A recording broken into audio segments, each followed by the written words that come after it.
इस बिल के ऊपर और इस तरमीम के ऊपर, अमेंडमेंट के ऊपर एक जो ओवरऑल ओपिनियन है किसी भी डिजिटल राइट एक्सपर्ट का आपकी तरह या किसी भी सहाफ़ी का, वो तो कुछ मोर और लेस हमें पता है।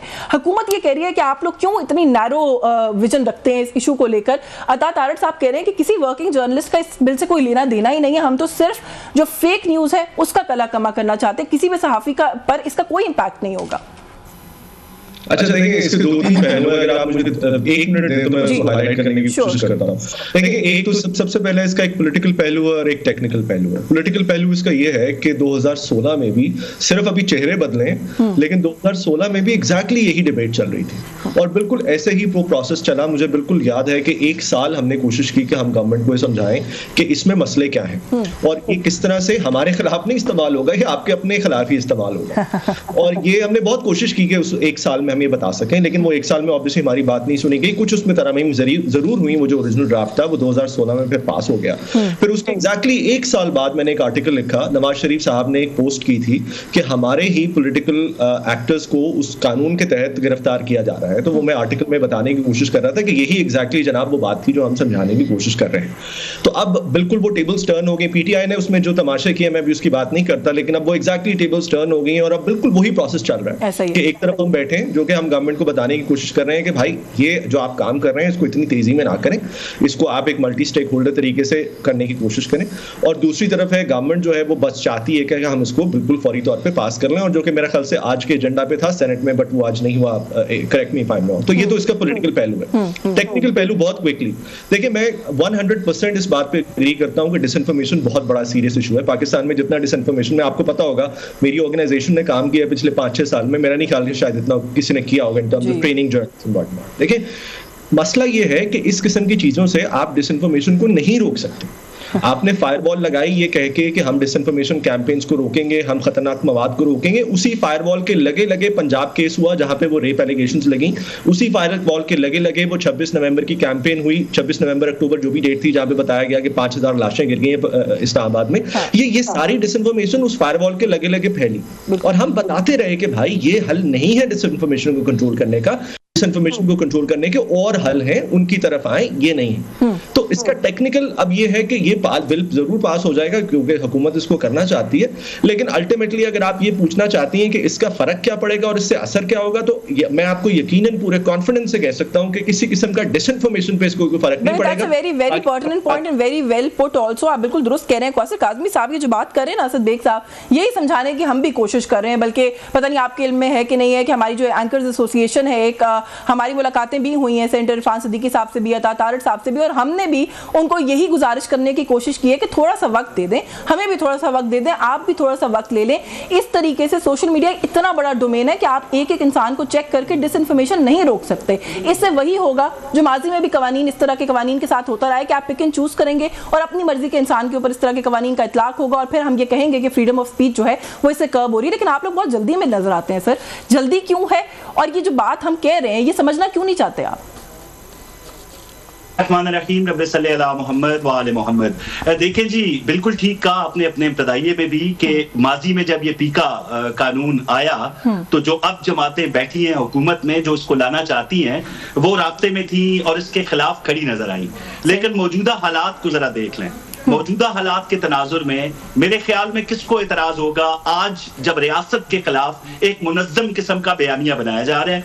बेशक वो लोग जो इसको उठाते हैं वो बाहर बैठे हैं, लेकिन उनके जो मुकल्लदीन पाकिस्तान में बैठे हुए हैं वो उसी को टो करते हैं। आप इनके थंबनेल्स देखें, फौज ने गोली चलाई, लाशें गिर गई, पाकिस्तान में इंसानी हुकूक की खिलाफ वर्जियां हो रही हैं। खुदा ना खास्ता पाकिस्तान एक फेल्ड स्टेट है, यहाँ पे किसी किस्म की इन्वेस्टमेंट नहीं होनी चाहिए। ये तो वो दुश्मन मुमालिक करते हैं एक दूसरे की दुश्मनी में।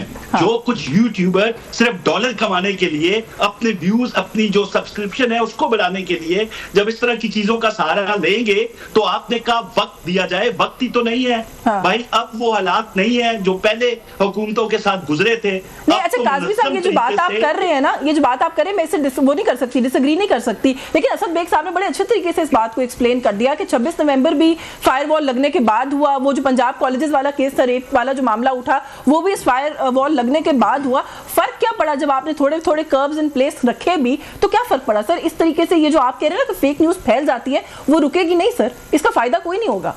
देखिए, जब कहा जा रहा है कि मेन स्ट्रीम के ऊपर, देखिए मेरा भी 14 साल के एक सहाफती करियर है जो मैंने बर्तानिया में रहते हुए किया। जब भी हम खबर देते थे हम उसको 10 लोगों के साथ चेक करते थे। मेन स्ट्रीम मीडिया के ऊपर मेरे ख्याल में न्यूज रूम के अंदर या रिपोर्टर जब कोई खबर भेजता है तो उसको चेक किया जाता है बाकायदा। लेकिन अब सोशल मीडिया के ऊपर, जिसके लिए अब बहुत ज्यादा जरूरत है स्पीकर कवानीन की जो हुकूमत मुतारिफ करा रही है, वहां पे तो कुछ नहीं देखा जाता। किसको पकड़ेंगे? आप मेरा सवाल नहीं समझ रहे। मैं आपकी बात से तो डिसएग्री कर ही नहीं रही हूँ। आप किस किस को पकड़ेंगे? कैसे इससे कोई फर्क पड़ेगा? मैं तो फर्क क्या पड़ेगा ये समझना चाह रही हूँ। देखिए, फर्क जरूर पड़ेगा ना। पहले तो ये होता था कि सिर्फ किसी की कुछ तरह की जो खबरें होती थी, अगर किसी को जेल होती थी तो जेल से तो वो हीरो बन के निकलता था। हीरो बन के जब एक बंदा आ गया कि मैं जेल से आ गया और हुर्रियत की निशानी और मज़ामत की निशानी बन के, तो उसके तो सब्सक्राइबर हजारों की तादाद में बढ़ जाते थे।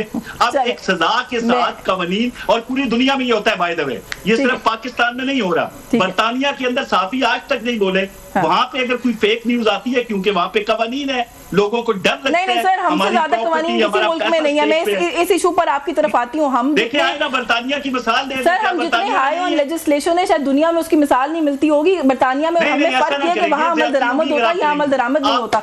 मुझे इजाजत दें भाई। आप मुझे बोलने नहीं दे रही। आप नहीं सर, मैंने आपकी से कह दें कि आप गलत कह रहे हैं। ताजमी साहब, मैंने आपकी भी तफसील से बात सुनी और एग्री किया है। मैंने तो आपकी बातों से एग्री किया। मैं तो कह रही हूँ कि आप जो इन प्रिंसिपल इशू बता रहे हैं वो दुरुस्त है जी। मैं आपको ताजा तरीन मिसाल दे देता हूं समझाने के लिए। ताजा तरीन जी। अभी एक बहुत बड़े टीवी के अंदर प्रोग्राम करने वाले, मैं नाम लूंगा जुनैद सलीम का, अगर मैं गलत हूं वो मुझे जहां मर्जी ले जाए। उन्होंने एक खबर दी वहां बैठ के कि मरियम नवाज के हवाले से जब पाक स्टडी है उसके अंदर पंजाब हुकूमत ने एक पूरा चैप्टर डाल दिया। कितनी बड़ी गलत बयानी है कि वहां पे 2 लाइनों को, जो बाकी खवातीन है तहरीक आजादी के बाद वाली, जिसमें 10 और खवातीन है, उसमें मरियम नवाज का जिक्र है, जहां पे इमरान खान का जिक्र है, जहां पे फहमीदा मिर्जा का जिक्र है। उस तरह की खबरों को बना के अवाम के अंदर एक गलत फहमी पैदा चले अफजल भट्ट साहब, क्योंकि आगे सर इजाजत दे, मैं जरा उन्हें गुफ्तगू में शामिल कर दूं। लेकिन जिस तरीके से अभी आपने जुनैद सलीम साहब का नाम ले लिया ना सर, इस अमेंडमेंट के बाद जुनैद सलीम साहब आप पर भी केस कर सकते हैं वैसे, और आपके ऊपर भी इदराक हो सकता है इस चीज का। मैं अफजल भट्ट साहब, तो मैं तो उनको कहता हूं मैं सर अफजल भट्ट साहब को सर मैं गुफ्तगू में शामिल करूं। सर बहुत शुक्रिया आपका। आपने भी प्रेस कॉन्फ्रेंस भी की है सर।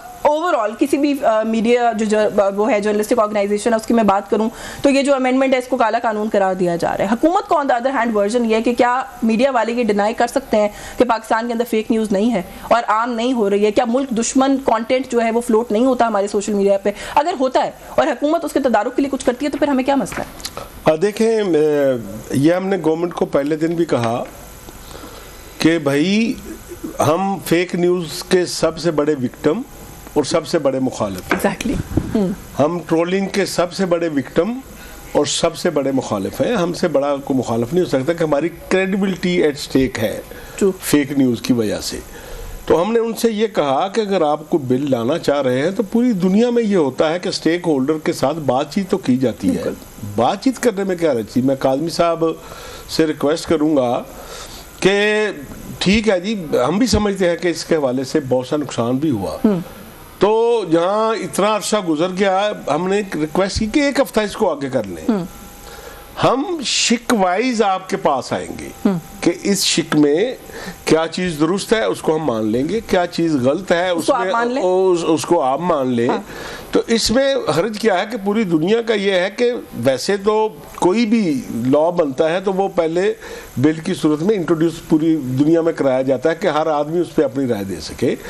कि जब हुकूमत ये कहती है और ये दुरुस्त है कि जो डिजिटल मीडिया है इससे हमारी कौम का मुस्तकबिल वाबस्ता है, बच्चों का मुस्तकबिल वाबस्ता है, स्टूडेंट का वाबस्ता है, ये अब हर बेडरूम तक इसकी एक्सेस है। और हम रूल्स रेगुलेशन के मुखालिफ भी नहीं है और मादर पिदरजादी के हामी भी नहीं है। लेकिन इसमें बहुत सी चीज़ें ऐसी है, इसमें कम अज कम 50 से ऊपर जो ऑलरेडी पाकिस्तान के लॉज हैं उनको टच किया गया। भाई कोई इंसान अकेले कुल तो नहीं होता ना। स्टेक होल्डर जो इसमें 50 साल से ये काम कर रहे हैं वो अगर आपके साथ बैठ जाते आप उनके साथ, क्या इसमें क़यामत को गुजर जानी थी। तो अगर हुकूमत एक वो जो एक ओपननेस नहीं है ना और जो एक उजलत दिखाई दी है गवर्नमेंट के एंड के ऊपर, शायद आप उसकी तरफ इशारा करेंगे। मैं बिल्कुल उसकी तरफ ही इशारा कर रहा हूँ और यहाँ इशारा नहीं कर रहा। हुकूमत को सामने मुलाकात करके भी कहा, बिल्कुल कहा कि भाई आपका मामला ये है कि बिल आप ला रहे हैं तो इसमें कंसल्टेशन प्रोसेस में आपको प्रॉब्लम क्या है। चलिए मैं इसकी तरफ आती हूँ सर, मैं जरा ब्रेक लेने से पहले असद बेग साहब, क्योंकि बेग साहब आपने एक बात की अभी पहले, आपने कहा जी कि और बहुत से तरीके हो सकते हैं इन चीज़ों को कंटेन करने के। अगर मैं कहूँ आपसे कि कोई 1 2 साढ़े 10 जो आपके जहन में तजावीज़ आती हैं आप बता दें यहाँ पे, कि गवर्नमेंट को समझ आए कि शायद हम कहना क्या चाह रहे हैं, क्योंकि कौसर काज़मी साहब जो अभी भी वही केस बिल्ड कर रहे हैं जिस केस से मैं और आप डिसएग्री नहीं करते, उसको रिजॉल्व करने के तरीकाकार से हमारा डिसएग्रीमेंट है। देखिए मुझे थोड़ा सा आपने उतना ही टाइम देना है जितना आपने काइम साहब को दिया। देखिए काइम साहब, हम आपके बिल्कुल वेल विशर्स हैं और ये बिल्कुल ना समझें कि हम आप पे तनकीद बराए तनकीद कर रहे हैं। हाँ, 2-3 चीजें हैं। नंबर 1, देखिए कोई एविडेंस मुझे दिखाएं, कोई रिसर्च ऐसी दिखाएं पूरी दुनिया से निकाल लें, कहीं से भी, साउथ एशिया से, साउथ ईस्ट एशिया से, अमेरिका से, ग्लोबल साउथ में, ग्लोबल नॉर्थ में, कहीं से निकाल लें जहां पे क्रिमिनलाइजेशन ऑफ मिस इन्फॉर्मेशन से फर्क पड़ा। नंबर 1। नंबर 2, आपने यूके की बात की, तो सर यूके में सिविल लॉज है ना, सिविल डेफेमेशन करके फाइन्स होते हैं, और वो पाकिस्तान में भी सिविल डेफेमेशन लॉ है। पाकिस्तान में किसने मना किया है हमें कि हम सिविल डेफेमेशन करें? इनफैक्ट जब अतर मिनुल्लाह साहब ने ये जो पैका ऑर्डिनेंस जो कि पीटीआई लेके आई थी, जब उसको नलिफाई किया था तो उन्होंने अपने डिसीजन में लिखा था कि गवर्नमेंट को चाहिए कि वो जो सिविल डेफेमेशन के कानून है बिल्कुल वैसे ही जिस तरह काजी साहब कह रहे थे यूके में है, पाकिस्तान में भी उनको इंप्लीमेंट करें। तो करें ना सर, आपने जर्नलिस्ट का नाम लिया, उनको करें, सू करें, भेजें उनको नोटिस, भेजें सिविल डेफेमेशन के नीचे, उससे फाइन ले, अगर आप, कौन रोकता है? बट द पॉइंट इज कि ये जो क्रिमिनलाइजेशन ऑफ मिस इन्फॉर्मेशन है, इससे होगा कुछ नहीं। हमें मसला ये है, और ना सिर्फ ये कि होगा कुछ नहीं बल्कि ये वेपनाइज हो जाएगा एक नए तरीके से। और फिर जिस तरह भट्ट साहब अभी कह रहे थे कि आप 4 नई अथॉरिटीज इसके नीचे बन, तो the bureaucracy of it alone ये इसको बहुत मुश्किल बना देगी जिस चीज को हम या आप एम करना चाह रहे हैं। ये मसला है ऐसा। बिल्कुल ठीक है, ये एक इशू है, और आपने जिस तरह से बिल्कुल दुरुस्त पॉइंट किया, आपका बहुत शुक्रिया असद बेग साहब, क्योंकि आपने कहा ना कि जो क्रिमिनलाइजेशन है वो इशू बनाएगी। पाकिस्तान में सिविल लॉ भी डेफेमेशन का एग्जिस्ट करता है, क्रिमिनल लॉ भी एग्जिस्ट करता है। हम एग्जिस्टिंग लॉज के तहत क्यों कोई काम नहीं कर सकते? हालांकि क्रिमिनल डेफेमेशन लॉ के ऊपर अगेन मेरा वही एतराज है जो अभी आप बात करें, उसको खत्म होना चाहिए। लेकिन ये तो एक नया पूरा वो है ना, एक पूरा हमने एक नया वो खोल दिया है, एवेन्यू खोल दिया है लोगों को क्रिमिनलाइज करने का, कि आप बात ही नहीं कर सकते। मुझे ब्रेक लेनी है, ब्रेक से वापस आके मजीद इस इशू पे बात करते हैं। हमारे साथ रहिए।